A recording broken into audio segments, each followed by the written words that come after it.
네, 14장까지는 사도 바울이 안디옥 교회의 파송을 받아 또 성령께서 그것을 이루시고 가르치고 인도하셨죠. 그렇게 해서 선교 사역을 시작한 내용들이 나옵니다. 14장까지 그것을 이제 1차 선교 사역, 뭐 어떤 사람들은 1차 선교 여행이라고 하기도 하지만, 그러면 사도 바울은 언제까지 몇 차에 걸쳐서까지 이 선교 사역을 감당하려고 했을까? 땅끝까지 이르러 내 증인이 되리라 하신 말씀을 따라서 땅끝까지 가려고 했을까? 자세한 건 알 수는 없지만, 우선적으로 1차적으로 안디옥교로 다시 돌아와서 다시 갈 것에 대하여 논한 것은 아닌 것 같습니다. 제자들과 함께 오래 있었다 라는 말씀으로, 자, 규빈이 이제 목사님 보고 앉아야지. 규빈이 이제 예배 드리자. 그래. 괜찮아. 자. 자, 사도 바울은 선교 사역을 얼만큼 해야 할지 딱 정해놓고 시작한 건 아닙니다. 1차라고 하는 까닭은 뒤에 2차, 3차가 있기 때문에 1차라고 한 것인데, 1차 사역이 14장에서 마무리되면서 그는 제자들과 함께 오래 있었다. 안디옥에 오래 있었음을 보여주고 있습니다. 그런데 이렇게 안디옥으로 돌아와서 지금 제자들과 함께 안디옥 교회에 오래 있을 때 어떤 일이 벌어지느냐 하면, 어떤 사람이 유대로부터 내려와서 형제를 가르쳤다 이렇게 말합니다. 그리고 그 내용 자체가 어떤 거냐면, 너희가, 즉 안디옥 교회가 모세의 법대로 할례를 받지 아니하면 능히 구원을 받지 못할 것이다 라고 주장을 했던 것이죠. 여기에서 이제 유대로부터 내려왔다는 어떤 사람들은 결국 어떤 이제 권위에 의지하여 지금 자기의 가르침을 행하느냐 하면, 유대라는 지역적인 권위에 의지해서 어떤 가르침을 행하고 있는 거죠. 이미 여기에서부터 이 사람들, 어떤 사람들로 불리는 이 사람들이 어떤 사람인지를 짐작할 수 있습니다. 이 사람들은 유대라는 이미 자기가 속해 있고 오랫동안 어떤 권위를 가지고 있었던 그 권위에 의지하여서 안디옥을 대하고 있는 거예요. 그리고 그들이 형제들을 가르쳤다 했을 때 이게 사실은 한편으로 생각하면 대단히 어색한 일입니다. 왜냐하면 이미 안디옥에는 바울과 바나바 뿐만 아니라 거기에 안디옥에는 이미 많은 교사들과 선지자들이 있었다고 9장에서 말하고 있기 때문에 그래요.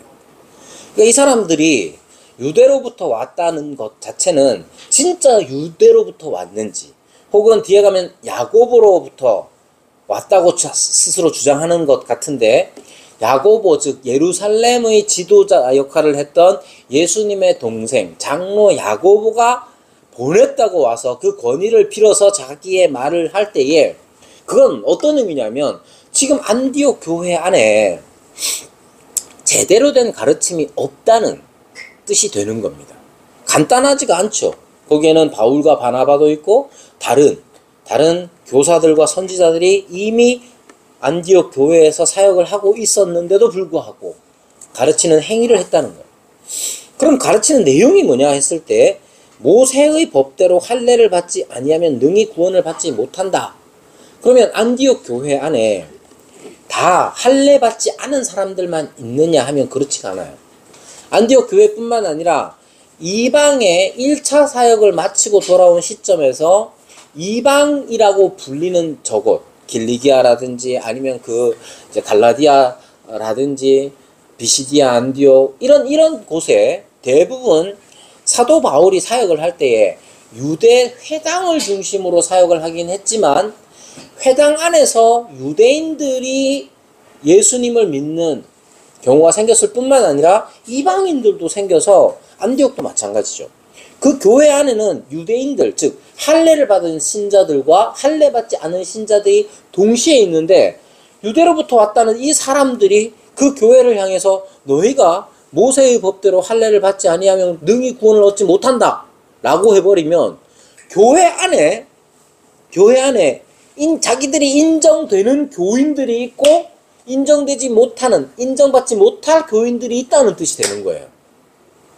그러면 결국은 이렇게 가르치는 것 자체가 대단히 위험스러운데 어떤 위험이냐 하면 1차적으로는 교회가 즉각적으로 반응이 어떻겠습니까? 분열될 수밖에 없습니다. 왜? 교회 안에 할례 받은 사람이 있고 안 받은 사람이 있단 말이에요. 근데 할례 받지 않은 사람들을 향해서 너희가 능히 구원을 얻지 못한다 라고 말하면 대단히 위험스러운 발언이 되는 거예요. 그러면 이 사람들은 왜 이렇게 말했을까? 여기에서 가르치는 이 어떤 사람들이라는 이 사람들은 유대인 신자들일 겁니다. 자기가 유대인으로 태어나서 할례를 받았거나 아니면 유대교 자체가 아예 폐쇄적인 건 아니에요. 내가 유대교를 믿겠습니다. 하나님, 유일하신 하나님을 믿겠습니다. 그러면 그럼 당신이 유대교로 들으려면 할례를 받아야 한다. 그래서 할례를 받고 또 유대의 율법을 지킨다면 유대교인이 되는 거예요. 그래서 유대인들 중에는 여러분 중국에도 유대인이 있습니다. 중국인 유대인들이 있고 흑인 유대인들도 있어요. 왜 그러냐 하면 그 사람들이 유대교로 난 들어가겠습니다. 그럼 할례를 받고 모세의 율법을 행하면 중국 사람이든 인종적으로 어떤 일이 있든지 간에 다 유대인이 되는 거예요. 그래서 중국인 유대인 사역을 하는 사람이 있어요. 지금 우리 교회에도 두 번 오셨던 박윤호 선교사님 같은 경우 중국에서 오랫동안 사역했기 때문에 이스라엘 지금 가가지고 중국인 유대인들을 대상으로 화교 유대인들을 대상으로 사역을 하기도 했단 말입니다. 그러니까 유대인 여기에 어떤 사람들이란 아예 안 믿는 사람이 예수님을 아예 안 믿고 그런 사람이 아니라 예수님을 받아들였어요. 받아들였는데 자기가 받은 이 할례와 유대교적 율법에 관하여서 자기가 어떤 특권의식을 가지고 있는 사람들인 거죠. 그러면 이런 사람들은 예수님, 기독교에 대해서 어떻게 생각을 했을까? 어떻게 생각했을지를 이해할 필요가 있습니다. 자, 먼저 사도들은요, 바나바와 바울과 바나바는 유대인 회당으로 가서 유대인들에게 먼저 이제 복음을 전하죠. 어떻게 전했느냐 하면 유대인들이 옛날부터 가지고 있었던 이 구약, 이 위대한 경전과 그들이 가지고 있었던 소망을 그대로 인용해서 가르쳤습니다. 구약의 창세기부터 시작된 그 구약의 역사와 구약에서 가르치는 소망이 있단 말이에요. 어떤 소망이냐면 이스라엘이 지금 이 시점에서 보면 이스라엘이 과거의 구약에 담긴 내용은 뭐냐 하면 마지막이 어떤 내용이냐, 바벨론의 포로로 붙잡혀가고 뭐 이런 내용이잖아요. 그러면 포로로 붙잡혀가는 이 사건을 구약의 성도들은 어떻게 이해하고 받아들였느냐 하면 우리가 하나님의 말씀에 온전히 순종치 못해서 하나님의 징계를 받는구나. 그래서 바벨론까지 이렇게 흩어지게 되었구나 라고 생각을 합니다. 근데 그걸로 끝이 아니에요. 선지자들은 계속해서 뭘 가르쳤느냐 하면 너네가 붙잡혀 가더라도 다시 회복될 날이 올 것이다. 그 회복 누가 시키느냐? 여호와께서 임하셔서 너희를 구원하실 것이다 라고 소망의 말씀을 주셨단 말이에요. 그걸 기다리고 있는 사람들이 누구냐 하면 유대인들이에요. 그래서 그 사람들에게 가가지고 유대인 회당에 가서 이 바울을 비롯한 사도들이 가르치는 내용이 뭐냐? 여러분들이 가지고 있었던 이 구약의 계시의 말씀과 그 안에 담겨진 메시아, 그리스도에 관한 소망이 이루어졌다. 그게 누구냐? 예수님이시다. 나사렛 예수라 불리는 그분이 여러분들이 가지고 있었던 그 위대한 경전과 그 안에 담긴 소망의 성취다. 하나님의 약속의 성취가 바로 예수 그리스도다 이렇게 말하는 거예요. 그래서 이 히브리 사람들은 자기들이 역사적으로 계속해서 바라고 기대해온 큰 소망이 이루어진 것으로서 그리스도를 받아들인 거예요. 이 사람들은 말 그대로 메시아 교가 된 겁니다. 그래서 그들은 하나님의 계획의 성취, 그리고 하나님께서 계획의 성취라는 건 어떤 거냐면 하나님이 약속해 주시고 그 약속을 성취해 주시고, 이게 구약에서 계속되는 패턴이에요. 아브라함에게 하나님이 뭘 약속하십니까? 아들을 주겠다 약속하시죠? 그게 이루어지죠. 그죠? 그런 패턴이 계속 이어지는 거예요. 그러니까 이 유대교 신자들은 어떤 식으로 생각했냐면, 지금 우리가 믿는 건 계속해서 하나님이 약속하시고 성취하시는 이 패턴 하에서 일어난 일로서 생각을 한 거예요. 따라서 그들은 자기들이 가지고 있었던 이 종교를 파괴하는 게 아니라 성취하는 종교, 자기의 선조들에게서 시작한 이 하나님의 거룩한 운동의 연속으로서 기독교에 들어온 거예요. 말이 좀 어렵게 됐는데, 이 사람들은 쉽게 다시 표현하자면 이 사람들은 자기들의 선조들이 가지고 있었던 이 전통, 그걸 가지고 지금 현재 신앙생활을 해야 한다는 거예요. 다르게 표현하면 교회가, 이게 새로운 신약의 교회가 시작이 됐잖아요. 신약의 교회가 경영되어야 될 것 아닙니까? 경영되어야 되는데 어떤 걸 기준으로 해서 경영되느냐? 히브리적인 그 사상과 그 방식들을 가지고 지금 이 시작된 새로운 교회가 운영되어야 된다, 경영되어야 된다고 생각을 한 겁니다. 그러면 교회의 핵심, 하나님의 백성의 핵심이 뭐냐? 그것은 하나님 앞에서 정결하게 사는 거예요. 정결하게 사는 방식으로 주신 하나님의 수단이 뭐냐 하면 율법이라는 거죠.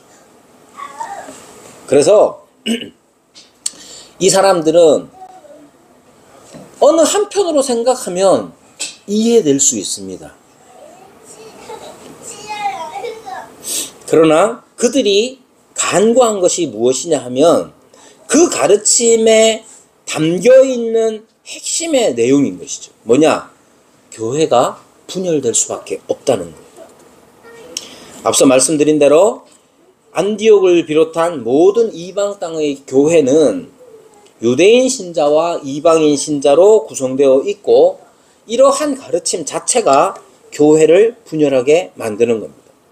할례받은 유대교 출신의 신자들은 자기들이 이 역사적인 전통하에 있다는 자부심을 갖게 되는 거예요. 이방 출신의 신자들은 자기들이 또다시 구원을 위하여 뭔가를 해야 하는 것처럼 여겨지게 되는 것이죠.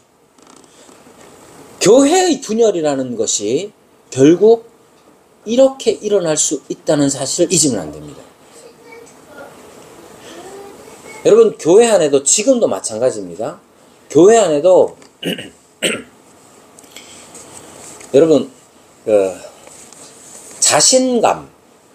자신감이라는 게 우리가 살아가면서 대단히 필요합니다. 교회뿐만 아니라 그냥 우리가 개인적인 어떤 삶을 살아갈 때에도 자신감이라는 게 없으면 안 된단 말이에요. 아빠가 여기 있는데, 아이들이 아빠 취급을 안 해줘. 만약에 그러면 아빠로서 자신감이 없어질 때에 느끼는 그 괴로움, 인생의 쓴맛, 그거 아빠로서의 삶을 괴롭히는 게 되잖아요. 반대도 마찬가지예요. 여러분, 그러면 생각해 보십시오. 교회 안에 스스로를 자존감, 스스로에 대한 자존감 내지는 자신감의 근거가 무엇인지가 중요합니다.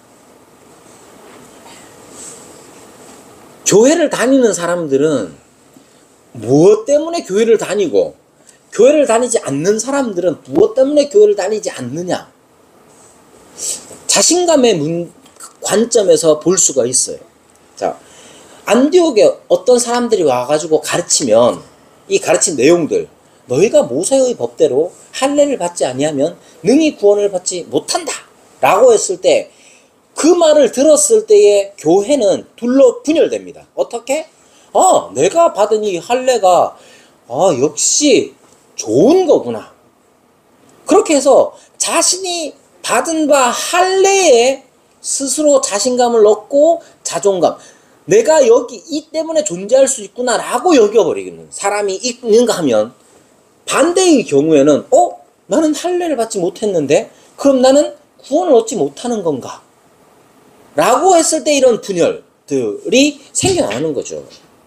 여러분, 지금의 교회 안에서도 이런 일들이 일어납니다. 교회 안에, 여러분, 교회 열심히 다니는 사람들이 열심히 다닌다는 것에 스스로의 존재의 이유와 목적과 즐거움을 찾고, 그에 비교되어서 스스로 자기의 구원을 의심하는 사람들이 생긴다면,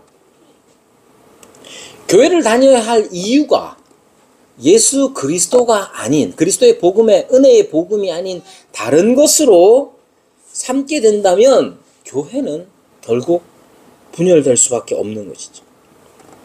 이러한 어떤 사람들의 이 가르침 때문에 안디옥 교회가 어떻게 반응하는지가 나옵니다.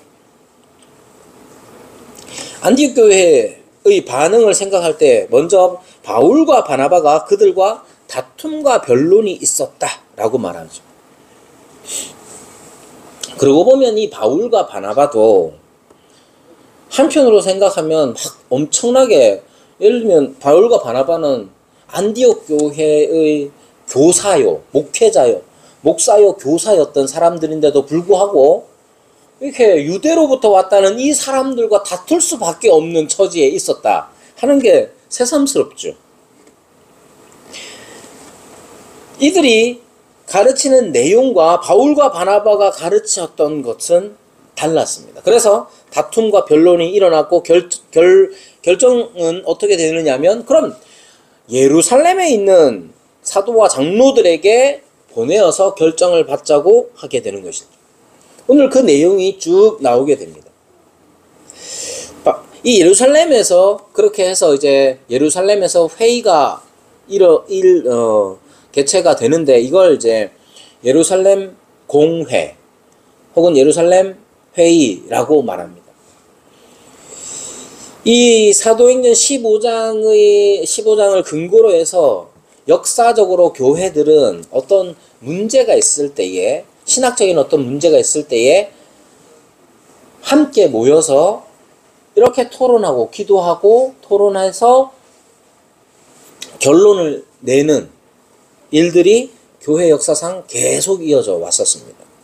대표적으로 니케아 공회부터 시작해서 많은 공회들이 있었고, 그렇게 공회라고 이름을 붙일 때에는 항상 여러 지역의, 다양한 지역의 지도자들, 교회 지도자들이 함께 모여서 여러 가지 일들을 의논했던 것이죠. 그것이 바로 15장에 나와 있는 내용입니다. 예루살렘 회의에는 지금 자기들이 주장하는 바, 여기에 보면 바리새파 중에 어떤 믿는 사람들로 표현된 이런 사람들이 있었습니다. 그러니까 예루살렘 교회 안에 뿐만 아니라 그때 당시의 기독교 안에는 여전히 이런 사람들이 있었던 거예요. 어떻게 있었느냐? 신자로서 함께 교회를 이루고 있었다는 것입니다. 세상 끝날까지 교회는 순수하고 순결하지 않습니다. 언제나 교회 안에는 부정한 것, 옳지 않은 것, 그것이 끝날까지 있습니다. 그러니까 교회를 보면서 순수하고 순결하지 못한 모양들이 드러날 때에 너무 새삼스럽게 여길 필요는 없어요. 언제나 교회, 이 지상의 교회는 100% 순결하지 않습니다. 그 중에 목사가 그럴 수 있고, 장로가, 권사가, 집사가, 아니면 애가, 아니면 어른이 다 그럴 수 있는 거예요. 그래야 한다는 게 아니에요. 자, 여기에 등장하는 사람들, 바리새파 중에 어떤 믿는 사람이니까, 어떤 믿는 사람이기 때문에 예수님을 안 믿는 사람이 아니에요.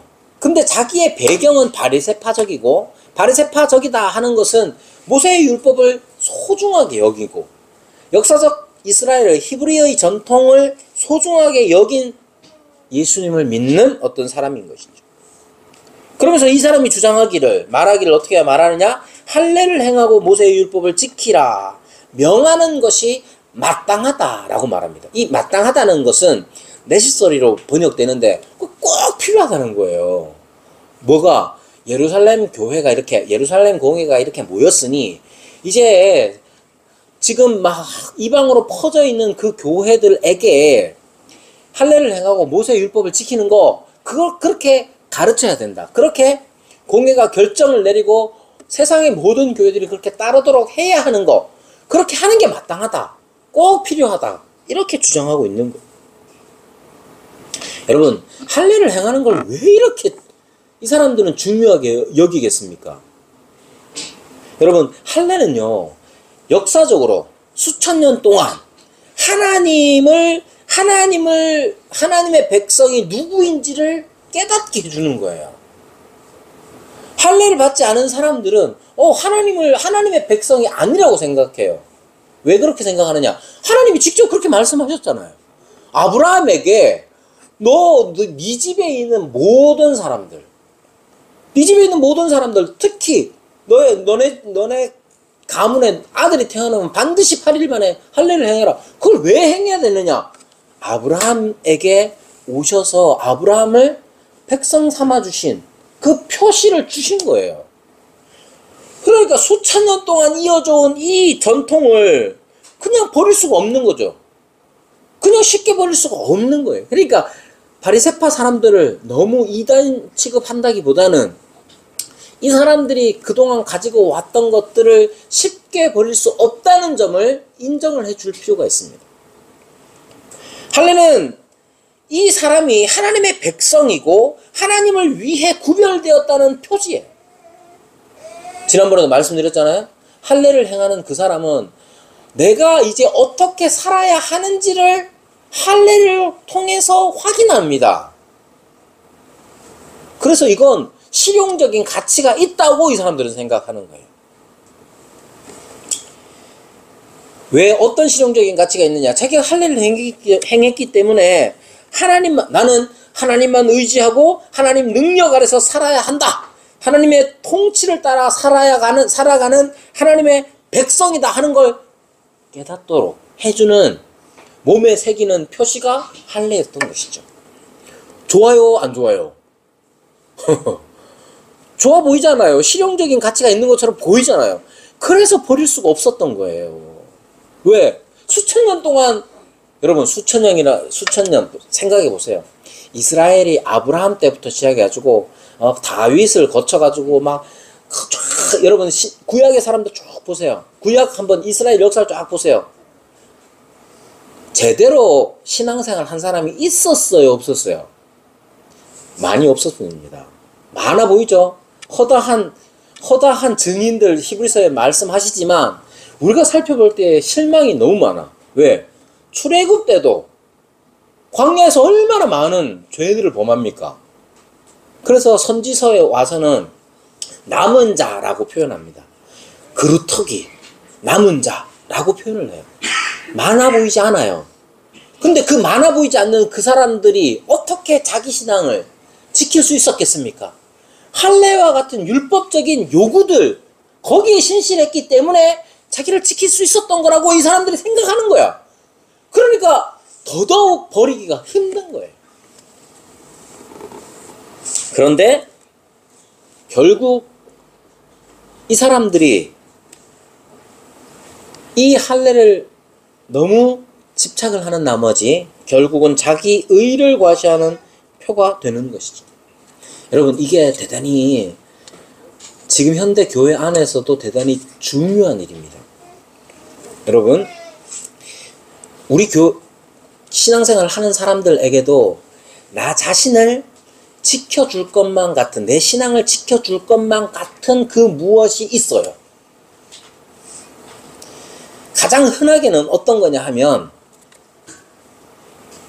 교회에 좋은 사람들이 많다는 거.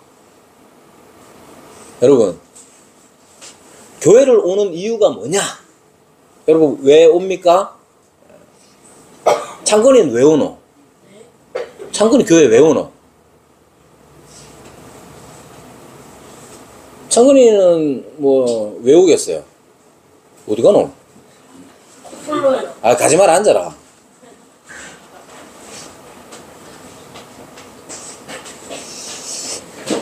집에 가서 혼나야 됩니다, 저런 거는. 자, 우리 아이들은 대부분 엄마 아빠가 이제 가락하니까 오는 거죠. 유복희 집사님은 왜 오겠어요? 나중에 혼자 생각하세요. 대답하지 말고. 많은 경우 이렇습니다. 교회 가면 그래도 우리 사람들 좋잖아요. 그래서 와요.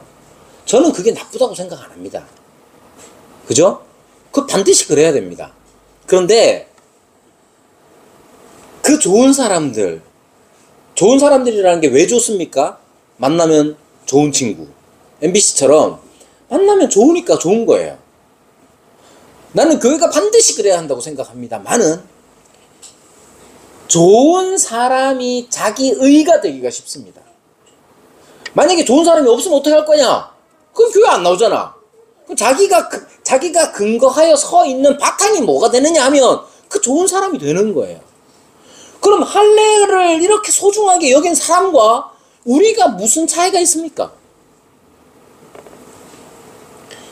헌금이나 기도나 교회 생활이나 모든 것들이 신앙생활 안에서 자기 의를 드러내는 자기 과시용으로 사용되는 은혜의 수단들이 있다는 사실을 잊으면 안 돼요.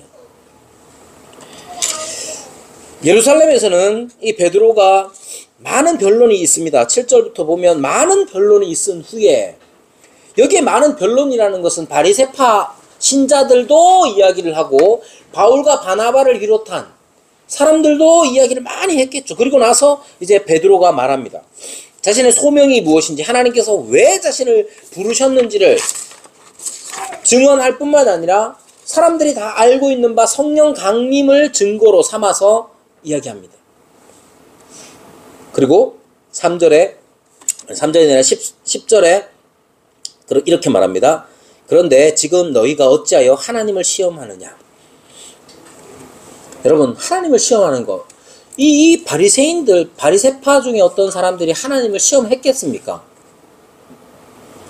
표면적으로 보면, 아니, 하나님께서 우리에게 주신 약속의 성취로서, 약속과 그 성취의 연속으로서 나는 할례와 예수님을 받아들였다 라고 믿는 건데 하나님을 시험한다고 말하는 건 말이 안 되는 것처럼 보이지만, 하나님을 시험하는 건 어떤 거냐 하면 하나님의 계획과 인도에 따르지 않는 자기의 방식으로 이해하는 것, 그걸 하나님을 시험하는 거라고 말하는 겁니다. 하나님께서 베푸신 하나님의 뜻, 하나님의 계획, 하나님의 인도 분명하잖아요. 근데 그 인도와 하나님의 계획은 바라보지 않은 채로 자기식의 이해에 여전히 머물러 있을 뿐만 아니라 그것을 주장할 때에 하나님 시험하는 거예요.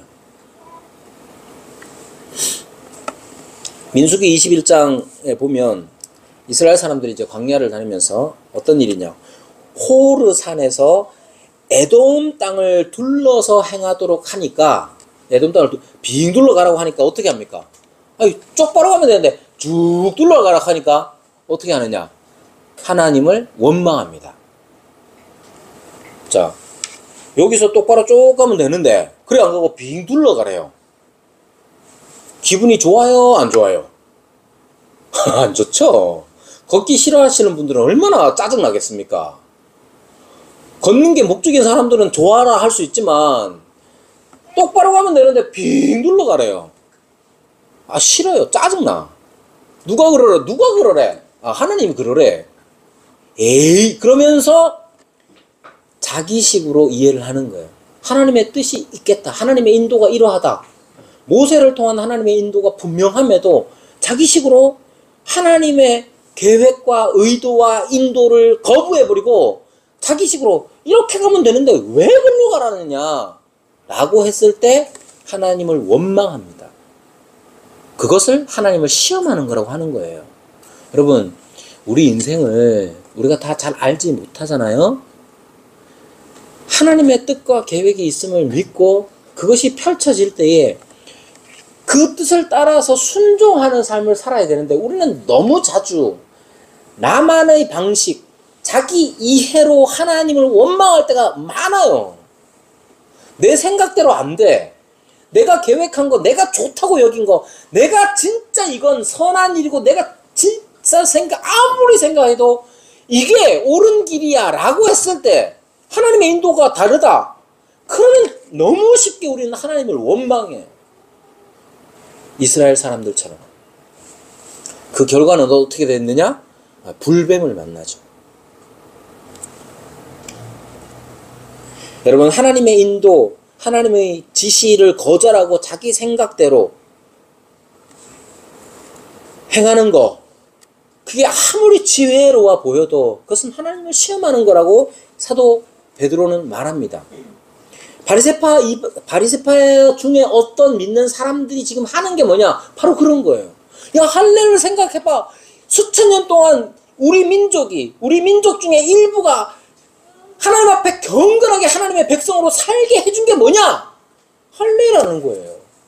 근데 이걸 지금 어떻게 버려? 하나님께서는 버리라고 말씀하셔요. 그 증거가 뭐냐? 베드로와 그리고 성령의 강림, 그리고 지금 그 땅에 존재하고 있었던 많은 이방의 교회들을 통해서 증거함에도 불구하고 바리새파 사람들은 자기가 가지고 있는 방식과 자기 이해를 가지고 하나님을 원망하고 자기의 뜻을 가르치는 거예요. 그게 뭐냐? 하나님을 시험하는 겁니다. 여러분, 우리 가운데도 이런 일이 얼마나 많이 일어나는지 몰라요. 그러면서 사도 바울은 분명히 말합니다. 11절, 그러나 우리는 그들이 우리와 동일하게 주 예수의 은혜로 구원받는 줄을 믿노라. 할례를 받았던 사람도, 모세의 율법을 잘 지켰던 사람도 그걸로 구원을 받는 게 아니라 예수 그리스도의 은혜로 구원을 받는다는 것이죠. 이게 중요합니다.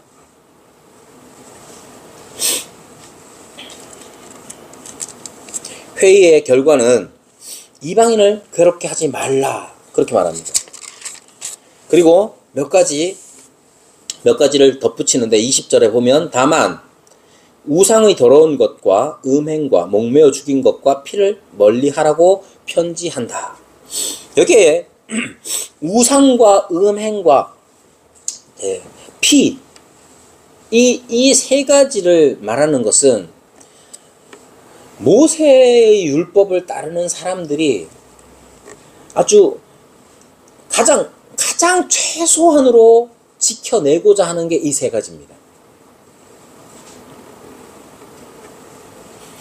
유대인들은요, 우상 숭배와 음행과 살인, 이 세 가지를 가장 중대한 죄악으로 봤습니다. 어느 정도냐면 135년에 바르코바라는 사람이 주동이 돼서 73년에 1차로 이제 유대 전쟁이 66년부터 73년에 있었고 티투스에 의해서 완전히 박살이 납니다. 예루살렘 다 끝나고. 근데 잔존 세력들이 또 폭동을 일으킵니다. 로마 제국의 입장에서 폭동이고 이스라엘 히브리 민족의 입장에서는 독립운동을 다시 일으키죠. 근데 그게 벌어졌을 때에 랍비들이 가르친 내용 중에 하나가 뭐냐면 대단히 독립운동이라는 것 자체가 생각해보면 너무나 목숨을 내놓고 하는 거잖아요. 온갖 위협들이 난무할 것 아닙니까? 그때에 여러 율법들이 많이 있는데 율법들을 다 지켜 행하면 질 수밖에 없어요. 안식일에 일하면 됩니까? 안 됩니까? 살인하지 말라. 살인 안 해야 되잖아요. 근데 막 몰려오면 싸울 수밖에 없잖아요. 그래서 세 가지만 합니다. 우상숭배, 음행, 살인. 요 세 가지를 빼고 나머지 율법은 위반해도 된다. 극한의 상황에 처해 있을 때는. 그러나 극한의 상황에서도 우상숭배와 음행과 살인은 안 된다 할 정도예요.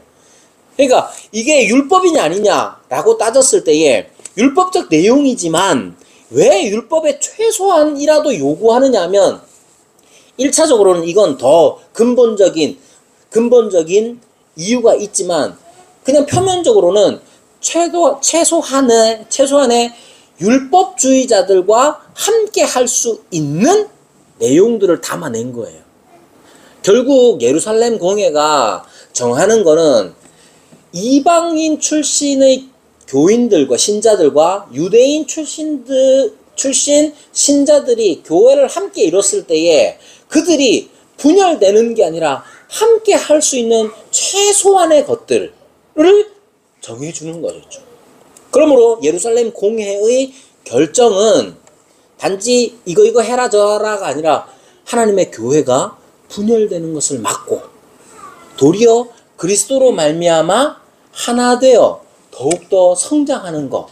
이때의 성장이 사람이 많아진다는 게 아니라 그리스도인이 한 그리스도의 교회가 그리스도를 닮아가는 그 다이나믹을 이루어가는 거란 말이에요. 이게 중요합니다. 그러므로 여러분 이 15장 21절까지 말씀에서 우리가 배워야 하는 게 뭐냐 하면 여러분 우선 분열이라는 게 어떻게 오느냐가 중요합니다. 우리를 분열시키는 게 무엇이냐 했을 때 첫 번째 예수 그리스도의 은혜의 복음이 아닌 거 그걸로는 분열되면 안 됩니다. 소위 말하는 여러분들이 무엇을 좋아하고 안 좋아하고 뭐 이런 게 있잖아요. 누구는 기도가 엄청 소중해. 근데 누구는 성경 읽는 게 소중해. 이 둘로 분열되면 됩니까? 안 됩니까? 안 돼요.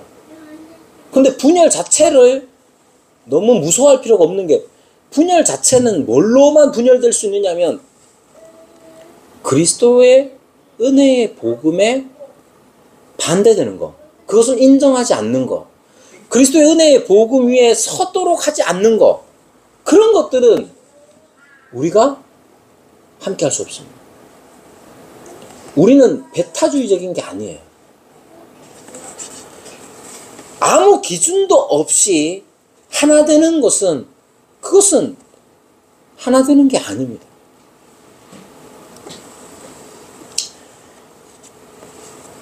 주 예수의 은혜로 구원받는 것 이걸 인정하지 않고 이것을 무너뜨리려고 한다면 우리는 과감하게 분열의 길을 선택할 수밖에 없습니다. 왜? 그것이 기독교의 핵심이기 때문에 그래요. 그러나 바리새파 사람들 중에 바리새파랑 분열하는 게 아니에요. 바리새파 중에 어떤 사람들이 그동안에 하나님께서 가르치신 운영하신 이 방식에 대하여서 그들이 아직 잘 모르고 있다면 많은 토론과 다툼과 변론을 통하여서 그들로 하여금 올바른 믿음으로 오도록 해야 하는 것이죠. 그러나 여전히 그들의 주장을 하나님의 계시에 비추어서 돌이키지 않는다면 어쩔 수가 없는 거예요. 여러분, 더불어서 예루살렘 공회의 결정은 거룩한 구원에 합당한 생활을 추구하도록 하는 겁니다. 분열의 위기에 있는 안디옥 교회를 하나님은 예루살렘 공회를 통해서 그 분열을 이겨낼 수 있도록 합니다. 언제나 분열의 빌미가 늘상 있지만 이러한 분열 혹은 이러한 위기를 통해서 교회 안에는 그릇된 것들이 드러나게 되어 있습니다. 이미 교회 안에는 할례자들이 11장에 보면 할례자들이 베드로가 고넬료의 집에 들어가서 음식을 먹었다는 것 때문에 굉장히 흥분해 있었습니다. 비난을 했었고, 그러나 어떻게 됐습니까? 베드로가 와서 이러이러하다 하고 증언했을 때에 그들도 하나님의 뜻이 그렇구나 라고 받아들였던 거죠. 이러한 여러 가지 역경들을 통해서, 어려움과 차이들을 통해서 우리가 참된 것이 무엇인지를 드러냅니다. 우리 교회 안에서도 우리 교회가 교인들이 100% 순결, 영적인 순결 아닐 수도 있어요. 그 사람들을 무조건 비난하거나 그렇지 않아요. 다만 그러한 차이들이 드러날 때에 그 차이가 의미하는 게 뭔지는 다툼과 변론을 통하여서 함께 이야기를 해보고 그래야 자기들이 가지고 있는 게 뭔지를 알게 되는 겁니다. 바리새파 이 신자들도 마찬가지예요. 자기들은 이게 굳게 믿고 있었어요. 굳게 믿고 있었는데 자기들의 믿음이 잘못됐다는 사실을 이 예루살렘 공회를 통해서 알게 되는 거죠. 그럼에도 불구하고 자기를 고치지 않는다.